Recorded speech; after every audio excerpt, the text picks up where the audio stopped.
Cited an Austin mother as her two young children were rescued this weekend as after they were left inside a hot car in a shopping center parking lot. Witnesses snapped a picture as they were rescued.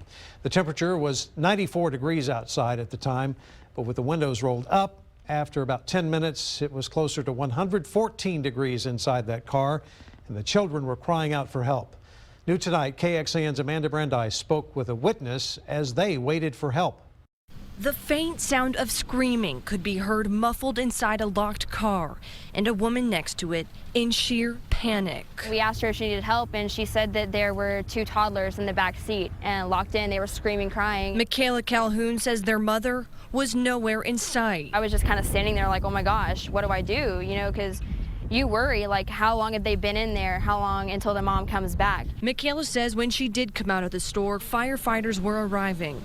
The children's hair glued to their faces in sweat. She said she just had to run into Target for a few minutes to get an item. It turned out to be like 15 to 20 minutes. Michaela says she was struck by the heroism of first responders, and that's why she took this picture. I was just focused on the fact that the firefighters, they were doing such an amazing job at trying to entertain the kids and make them feel better. I just thought that was amazing because you don't see that every day. Firefighters say it was 94 degrees out, but that it felt more like 100. That is near fatal for most people. It is something that people really need to be mindful of. Michaela says it was difficult to witness, but finds comfort that the outcome could have been a lot worse. Amanda Brandeis, KXAN News.